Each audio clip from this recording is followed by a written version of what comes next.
And joining me right now here on the Mark Mosey Show podcast is we're always broadcasting live from the Anidjar and Levine Accident Attorney Studios. He's my great friend, Luke Easterling with Athlon Sports. We got to talk all things NFL here on a Monday, and especially his Buccaneers. Luke, how you doing today? I'm doing all right, man. Doing as good as you can be on a non-victory Monday. It was a tough loss for the Bucs there, but a lot of reasons to be still be excited and encouraged about the rest of the year for that team. They lose 28-23, close game against New England, who goes to surprisingly 8-2 on the season. All right, how did New England get it done and beat the Bucs on their home field yesterday? You know, I think it comes down to the Bucs offense really missing the players that aren't out on the field, because the guys that are out there are overachieving to a certain degree, and I think the defense gave them chance after chance after chance after chance in the second half yesterday. Tyke Smith, when he intercepted that ball in the end zone, that should have been the play that we looked back and said that's why the Bucs won this game, because the offense should have come right down the field.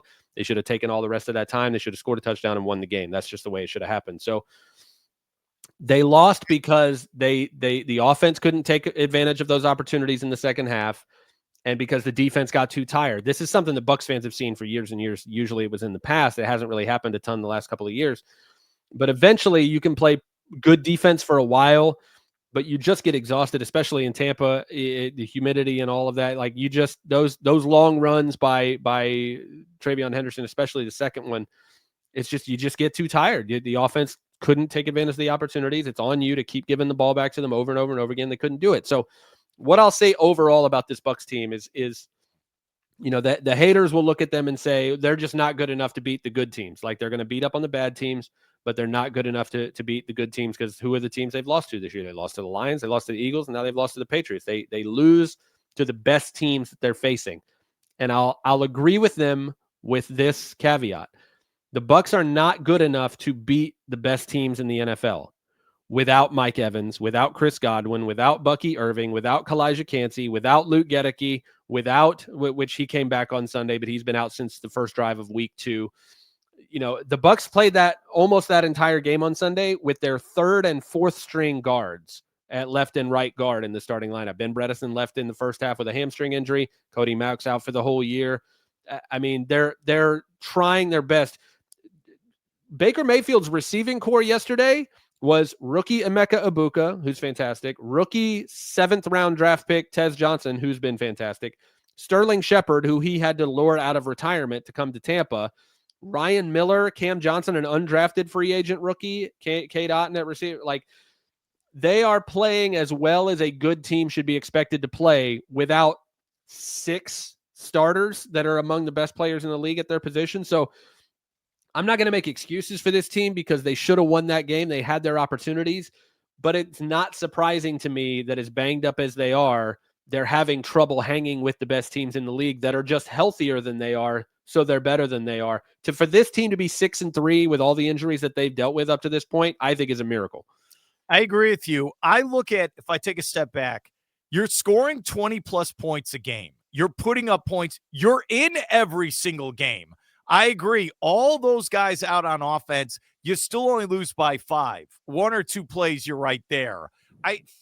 This team is going to be fine, but my question then is, you look at this schedule, you are at Buffalo, who's now going to be in must-win mode after getting embarrassed yesterday. They're going to be so pissed, and I'm so super mad about it. Then in 2 weeks, gigantic game against the LA Rams. But then after that, look at this. Cardinals, Saints, Falcons, all at home. Can you just split the next 2 weeks? That's my question for you. I think they can. Honestly, I don't know if they will. I think unless they get healthier, I don't think Godwin or Bucky Irving will be back for the Bills game on Sunday. I think they're still a couple of weeks away. Again, we don't expect Evans back until probably the playoffs. We'll wait to see about Bredesen, the starting left guard. They're not going to have Cody Mauch back. They're not going to have Kalijah Kancey back. They're still going to be missing a lot. And so I don't know that, again, a Bills team that's going to be highly motivated coming out of this game. Yes. And a Rams team that I just think is playing as well as anybody in the league right now. I think Matthew Stafford would be the MVP if everybody voted today.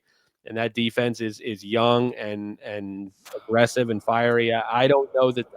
I think the Bucs could absolutely be 6-5 after these next 2 games, and then run the table and end up 12-5.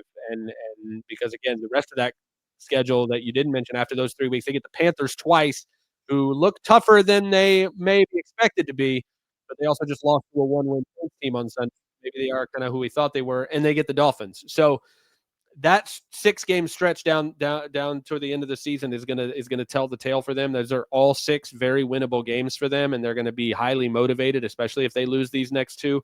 But again, we're talking about a team that for the last 2 seasons has started 4-6 and 4-7 and still won the division and gone to the playoffs. So if you're telling me they can start 6-5 and then get that schedule down the stretch, I feel like I like those odds.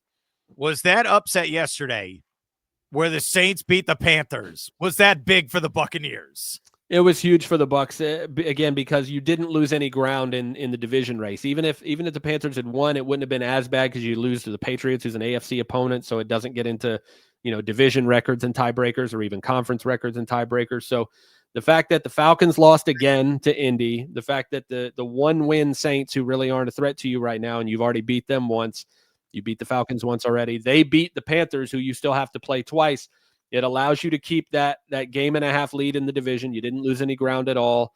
And now you have an opportunity to again, go in. You get another AFC opponent this week. You're hoping that continues, right? The rest of the NFC South beats up on each other, and you beat them every time you get a chance. That everything is in front of the Bucs for them to do exactly what they want to do, which is win this division for a 5th year in a row, go to the playoffs. And again, if you got to pick one, you want to beat the Lions in the postseason. You want to beat the Eagles in the postseason as opposed to beating them in the first half of the season. I think that's kind of what the Bucs are looking toward.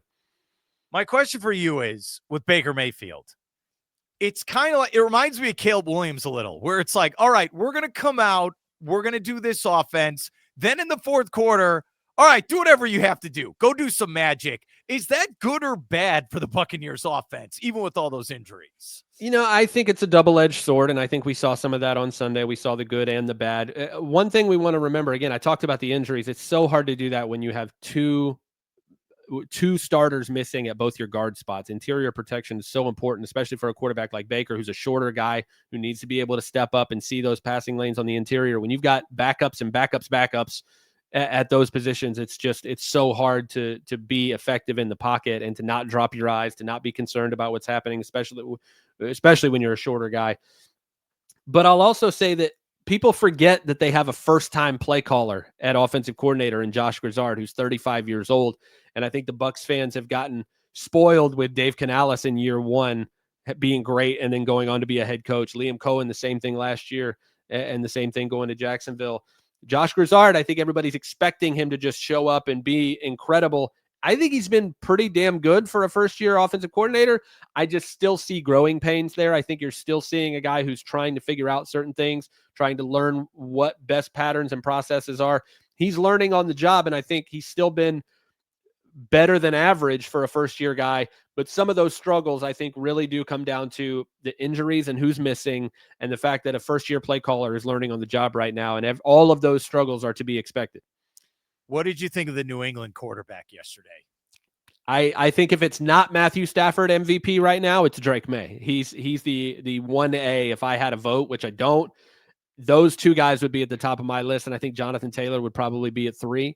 But Drake May is, again, this is why we talked about that 2024 quarterback class with such gusto, because we had 3 legitimate, no question number 1 overall picks in that same class. If it was any other draft where it was just one of those guys, Caleb Williams, Jaden Daniels, or Drake May, they would be alone the number 1 overall pick, no questions asked. But they were all 3 in the same draft. So somebody had to go third. And I think at different times, we've seen why all of those guys have gone, went that high and would have been a number 1 pick in their own class. And this has just been an absolute coming out party for Drake May. He's putting it all together, the arm talent, the athleticism, the decision-making. Go look at his numbers against the blitz this year. As a second-year quarterback in the NFL, he is carving up the blitz every single week. He is unfazed in the pocket. Again, the arm talent, the athleticism was never a question. And mentally, the game seems to be slowing down so much for him in his second season. if this is what we're getting in year 2, I shudder to think what Drake May is going to look like in year 7, year 8. I would make the case he went to the right franchise, though. I don't think he works in Chicago or Washington, and I think it helps you got a real coach in Mike Vrabel. Do you feel that as well when you look at Drake May? I feel like fit is maybe the most important thing at that position above all else. And again, we saw it last year in Chicago with Matt Eberflus and Caleb Williams, and how we didn't see the best version of him because the coaching situation wasn't what it needed to be. I'll also point out that Will Campbell, as a franchise left tackle, number 4 overall pick in this draft, has been everything the Patriots hoped he would be, and he's a huge reason why Drake May is able to have the time he needs to do what he needs to do. That organization has made some really good decisions, some really good picks, and I do think Mike Vrabel is the perfect head coach for them and where they are right now. This Patriots team ain't going away anytime soon. It has a lot to do with Vrabel, has a lot to do with May, but also Will Campbell and some of the other guys they've added.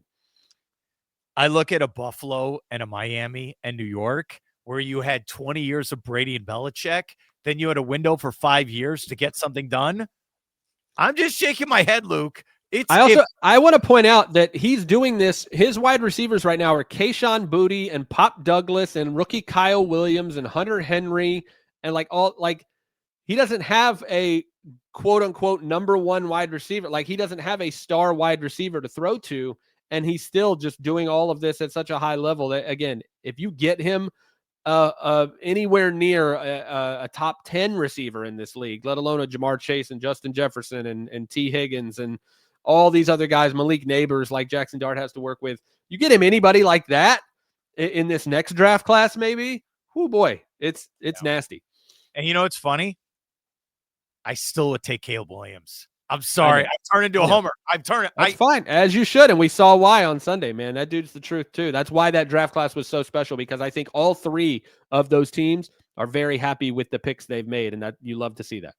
I just want you to know this. I know Brian Daboll got fired today. I like Jackson Dart. I think if he could stay healthy, I think he has potential to be a star there in New York. Do you feel that way?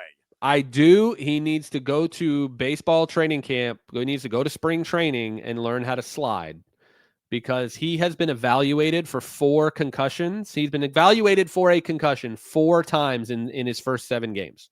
And that's not sustainable for a young player. And so that's my worry with him, is that he needs a head coach that's going to maximize what he does well while also protecting his health and not using him as a battering ram instead of just an athletic running quarterback. If he can figure that part out and stay healthy, I think he can be a successful quarterback. I just got to see him be able to do that.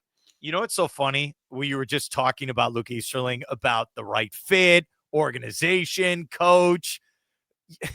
Baker Mayfield's had how many offensive coordinators? Is he an anomaly? What is he exactly when you look at Baker Mayfield then?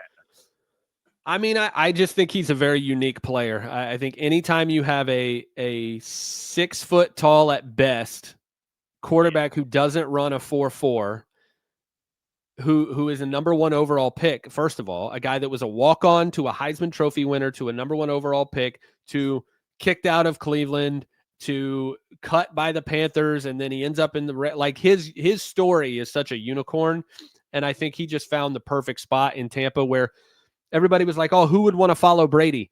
The same guy who was like, I'll go to Cleveland. I want to be the guy in Cleveland. I want to save that friend. Everybody was like, why would anybody go to Cleveland? It's career suicide. He has always been the guy to want to step up and be like, I'll do it. Let me see if I can do it. So it wasn't any surprise when he was like, yeah, I'll follow the GOAT. I'll be the next guy after Tom Brady. I'll sign a 1-year, $4 to $6 million contract with incentives to go be the guy who has to follow that act. And all he's done is live up to it and keep the trend going of winning divisions for the Bucs. Last year, I think he put up MVP numbers. This year, he's got 16 touchdown passes and 2 interceptions so far this season. Again, without Mike Evans, without Chris Godwin. He was missing Tristan Wirfs for the first 3 weeks of the season.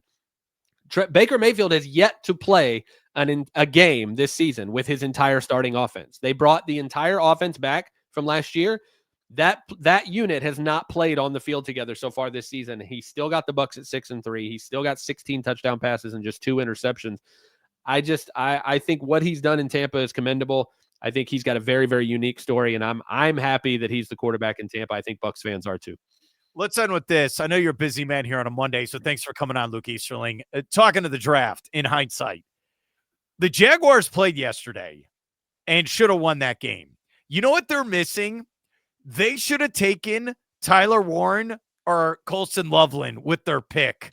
I'm sorry. I feel bad what I'm saying here. The Travis Hunter pick was a miss. I know it's year one. He's injured. I think Lawrence needs that blanket. He needs a big tight end. What happened now in hindsight when you look at that pick? It's so funny. I commend the Jaguars for being aggressive because I like aggressiveness in a general manager. If you're convicted about a player, you go and get him. That was what I worried about with Travis Hunter. Is he a good enough receiver on his own or a good enough corner on his own to be worth the number 2 overall pick? Because I think the thing that made him special was his ability to play both. And if you're not going to let him play both full time, is he special enough at one or the other to warrant that pick? And I wasn't sure, to be quite honest. What I was sure of, and I did this, if you go back and look at some of my mock drafts, even a month before the draft, I had Tyler Warren going to the Jacksonville Jaguars at number 5 because I fell in love with that fit. I thought that fit was going to be absolutely perfect for them. And I wanted to see him in Liam Cohen's offense. I thought it was going to be fantastic. So to see what he's doing, not in Jacksonville, but in Indy, who leads that same division in the AFC South, I think it's the Colts are obviously very happy about it. But I think if the Jaguars could go back and not just pick Tyler Warren at 5, but still have next year's first round pick, I think they'd be much happier about that. I feel bad if you're a Jaguars fan. I had to ask that question, but especially yesterday. Look, when you look at Mahomes and Kelsey, there's that connection. You give them the security blanket, but all right, we'll find out. Jaguars lose again. His name is Luke Easterling. My man, thanks for your help and have a great day. All right. My pleasure, Mark. Take care, buddy.